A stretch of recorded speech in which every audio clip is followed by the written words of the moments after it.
مسلمان جس کو اللہ نے مال دیا ہے وہ کہاں خرچ کر رہا ہے؟ شادیوں پر۔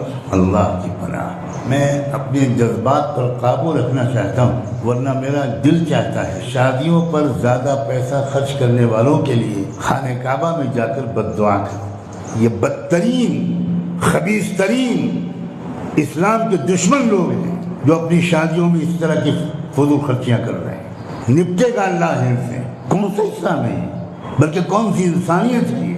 کیوں آج کل شادیوں کے بعد جلدی ہی میاں بیوی میں پھوٹ پڑ جاتی ہے؟ وجہ کیا؟